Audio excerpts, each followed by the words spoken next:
There are some cards that are coming out. For example, we have the Ghost that came out, what, like 3 days ago? I don't know if you guys have taken a look at Ghost. It is this card that is right here. Ongoing, your cards are always revealed last. This is one of the newest cards. And next week we will have a Stature. That is a card that, let me see if I can find it. Cost 1 if your opponent discarded a card from their hand this game. This is coming out next week. And the week after that, we will have, of course, Kang the Conqueror, that I have it right here. This is the card I am saving my yo! It's not my brother with the beats. I don't know what beats do, but thank you very much, brother. You are fucking awesome, dude. it launched an alert, so yes, brother. Thank you very much, bro. What do beats do, brother? What are beats? I don't even know what beats are. So we have Kang in here. This is the card that I am saving my 6K tokens for. I have right now like 6,800 tokens, and I can't wait for this, brother. Yo, another beat from Raptor, my dude. Thanks, bro. I honestly can't wait to play with this card. I believe this will be really cool, really fun, and Kang the Conqueror is one of my favorite characters. Oh, brother, thanks, my dude. This here with beats. Okay, okay. So I can't wait to play with this card, brother. I believe this will be fun, and I believe Kang will be strong. I don't know if he will really be, but I believe he will be strong. I believe he will be cool. Apparently, they are still discussing if Kang will be a permanent Series 5 or if he will be downgraded because he's a big bad like Thanos. And he has a crazy effect. So they are discussing if Kang should remain Series 5 or be downgraded. Maybe they will probably downgrade it, but I'll be honest, since I am saving my 6K tokens for him and I will buy him outright, I hope they remain with him in Series 5, you know, like being a little selfish, you know. But yes, since these are the 3 cards that are coming out this month, well, Ghost already came out. I was just theory crafting a bit with what decks could be good for these cards, and I said I am going to show my boys my theory crafting about what decks will be good with these cards. You guys know that I am not the greatest at deck building. I do what I can, and yes, I sometimes have some good ideas in deck building, but I am not the greatest at deck building. And my most successful decks have been decks that I have found elsewhere, and then I just make 1 or 2 adjustments for my personal gameplay. But yes, this is my theory crafting about these cards. I feel like Kang might not be good for 8 cubes, because once you get to see what they do, you will either snap or retreat, and once you snap, they will leave.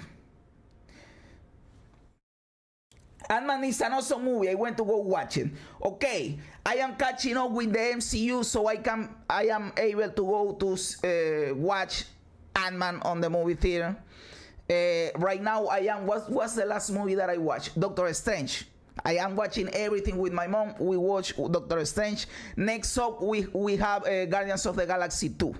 And yes, whenever I catch up in this week or the next, I will go to the movie theater to watch Ant-Man Quantumania on the movie theater.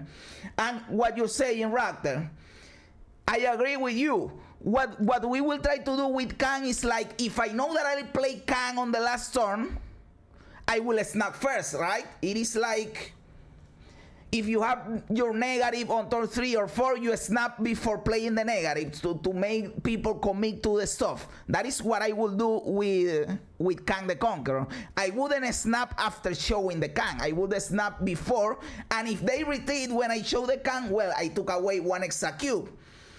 And if I retreat because their play is unbeatable, well, I lose 1 extra cube, but I believe it is worth it. The bet is worth it, you know.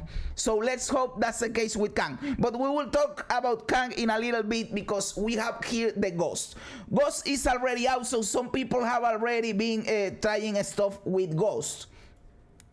What did I think about how Ghost would be useful? Well, of course, if what Ghost does is that your cards are always revealed last, you need to put the stuff in your deck that gets a benefit from revealing last, you know? So you have a stuff like Hazmat that, of course, the benefit is that if the opponent reveals first, Hazmat will attack a lot more of their cards, and that is cool. I don't know why the fuck I put a debris in here. I believe you probably could change a debris. Maybe a Killmonger. Killmonger gets a benefit for revealing last, but you will destroy your own ghost, so you have to be careful with how you play your Killmonger, right? So Shang-Chi is awesome revealing last. Enchantress is awesome revealing last. We have Valkyrie that is awesome revealing last. I like Valkyrie a lot. Valkyrie is an awesome card, and by revealing last, it is pretty cool for you. And the new leader I really could work with Ghost, because leader has always been good revealing last. Leader has always been good revealing last, and in this last iteration, I believe you can make leader work with Ghost and trying to predict their lane. And if you do, and they buff or do some crazy bullshit, your leader copies that, you know. For example, if you have a self-buffing card like Black Panther, leader copies the buffed Black Panther because they revealed first, which is a cool interaction between leader and Ghost. What do you guys think about this, brother? I wonder if you snap turn 5, then they play Kang and the turn resets if the snap counter go back to 1. I would probably, I don't know how that would work. We have to wait and play with Kang to know for sure. But what I will do is like, I snap turn 4 or 5, and then I play Kang on the 6th turn, and the snap went through last turn, you know. Yo, Forest Law, my dude, how you doing, my brother? How you doing, dude? Didn't think I'd see the day where Jazz tries to revive the leader. Brother, now he's not so bullshit, so now we don't have the problem with the leader. For now, maybe he turns out to be bullshit again somewhere in the future, you know. Debris is not good with Ghost as you want to drop her rocks first. Yes, probably Debris was bullshit. I don't even remember. I did this some days ago. I don't remember why I put Debris in there, brother. I really don't remember why I did that. And after the thing I said, probably Killmonger is better, because Killmonger is awesome. For example, if they play something like Ultron and you reveal last, you destroy all the bots from Ultron, you know. That is a cool interaction between Killmonger and Ghost, but again, you have to be careful with how you play your Killmonger, because he will destroy the Ghost. Deck seems decent overall. Seen some gameplay of Ghost, but she seems underwhelming, and giving them priority might bite you in the back more than benefit you. Yes, I watched a video from Regis Kilvin when he played something similar to this, because he played Hazmat in there. He didn't have Valkyrie, if I remember, and he didn't have leader. But he did have a Hazmat, and more often than not, Ghost did nothing at all. So yes, maybe we overestimated how strong Ghost was going to be, or we still haven't found where Ghost is really, really good, you know. So we are still in that experimenting phase, and there is only a handful of people with Ghost, because it is a Series 5 card. So there you go. Yo, Roger, been low in Sentry and Viper. So you play Sentry and then send the Void stuff to the opponent with the Viper. That is a cool combo, and it is one of the cool things you can do with Sentry. A lot more people will try to do that last of the month when Sentry goes down in rarity, and a lot more people get the Sentry, you know. You might also want to get Shadow King for the Ghost. It is those type of tech cards are good with Ghost, because you always want to be like reactive. Ghost is the new M'Baku. So yes, this was something that I was thinking. Then I thought, what can I do with a Stature?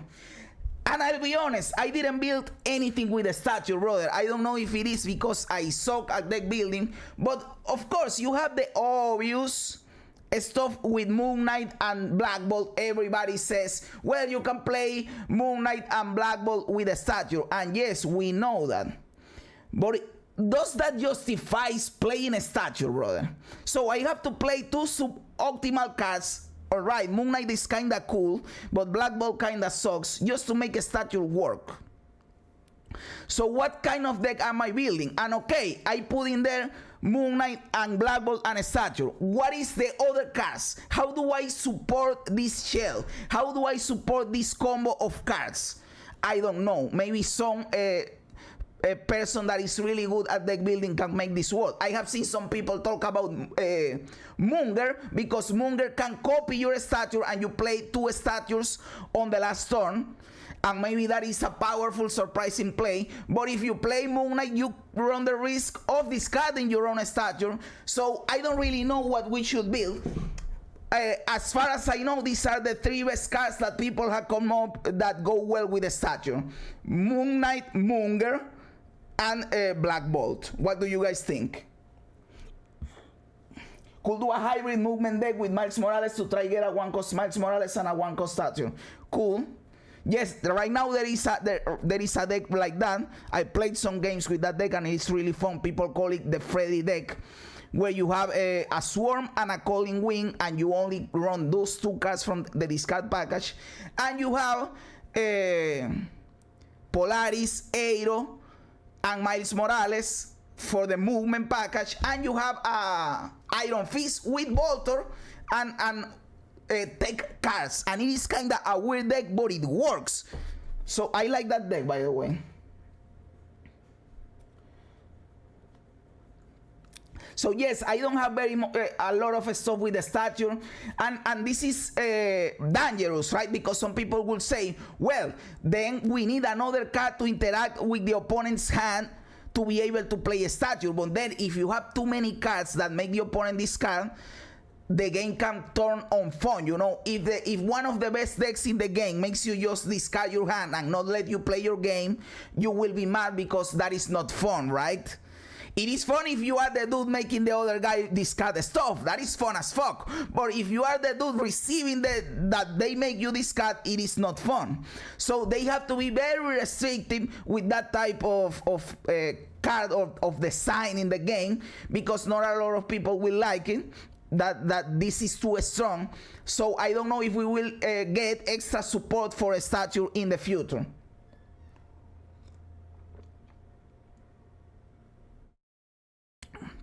Yes, I have seen the data mine card for Jeff the Baby Land Shark, and I like it a lot. I like it. I believe it is cool. Will it be strong? I don't know, but I believe the ability is cool, you know. But I still have some questions. Like, for example, if you have one card in the Space Throne, the Space Throne is a location where you only can have one card. Will you be able to play Jeff in there and have two cards?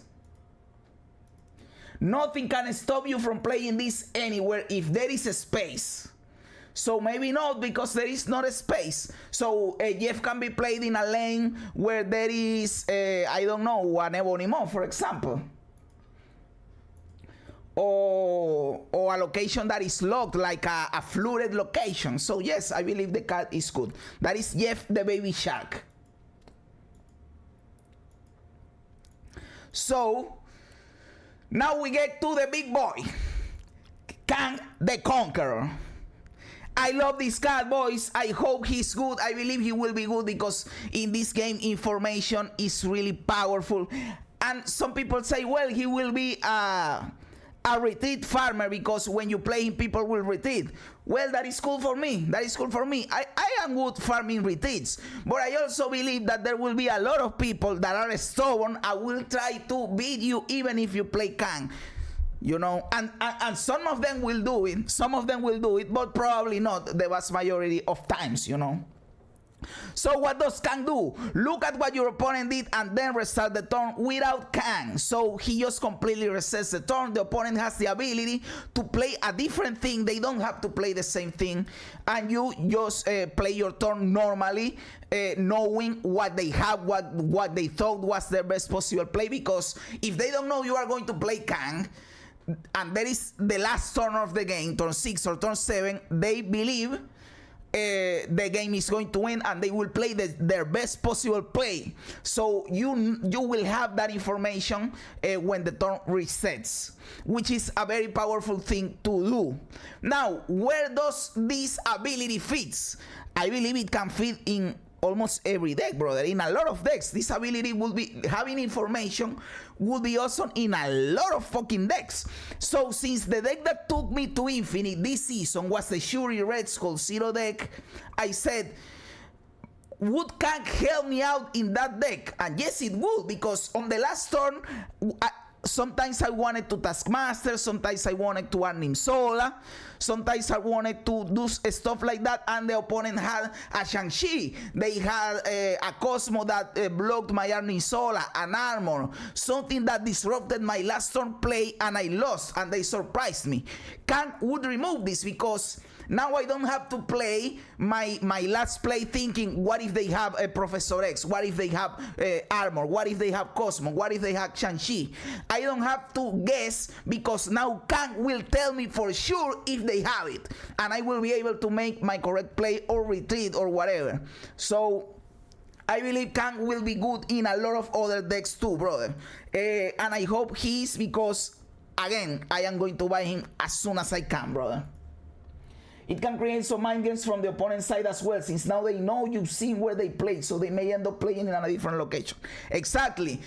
So you have the Princess Bride stuff in here, because they say, well, they know what I'm going to do, so I'm going to do whatever, because they think I am going to do the same thing, because they think that I am going to change it because I saw it, but I am going to do it anyway. And you say, well, they know that I know, so they are going to do it. So yeah, well, there is just a complete insection of mind games in here, you know, and that is fun. Let's be honest, that is fucking fun. So I just used the same deck that I used to get to infinite, and I just loaded Kang in there because I believe Kang is good. There are some people that apparently don't think things through, and they said, well, Kang will be awesome in a negative deck. Brother, it doesn't matter. Kang will vanish. Kang will disappear. The cost of the card doesn't matter, and the power doesn't matter. Kang in negative might be good just to see what they have, as we already talked about, but he won't be good for the reasons that you are thinking, because he won't be a 0-5.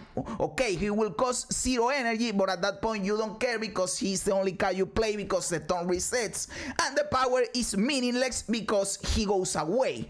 So forget about Kang with negative for that reason. Maybe he will be good for the reason that he gives you information, you know.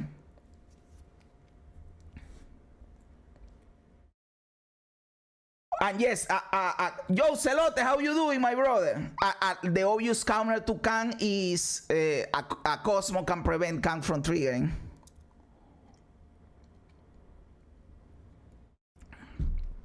And that will be awful for you, by the way, because if you bank on, well, I am going to play Kang, and I am going to know what they are going to do, and then I will play my big play, and you just play Kang, and they guess you, and they give you a Cosmo, and they cancel the Kang out, you just lose the game right there. But there is something that have to happen for that to happen, like they have to have initiative, they have to guess that you are going to play Kang, and where you are going to play Kang, and play the Cosmo in there, reveal it first, and cancel your Kang. So not a very likely scenario, and considering you are going to play Kang on the last turn, will they play a Cosmo as their last play? Probably not. But if that happens, and it will happen sometimes, it will be catastrophic for you, by the way. I'm guessing if a location gets changed that turn and you play Kang, the location will get reverted back. It should, probably, like if they play in that turn Magic, the turn completely resets as his Magic wasn't played, so the location should go back to what it was, right? Because Magic wasn't played. And the same should go for the likes of Scarlet Witch and Storm. And I wonder if the scariest, if they Scarlet with, for example, and they play in the same location, that it will change to the location you saw it get changed to when you play Kang. It probably would, and I would guess that every time they play the card, it is a random roll. That would be my guess. And that can be a something that can spice things up, right? The person is going to play Scarlet, and in the first time they play it, it is not benefiting for them, but the second time it is. And that is extra spicy, you know. I like that a lot. So yes, these were the decks I was trying to build for these cards, brother.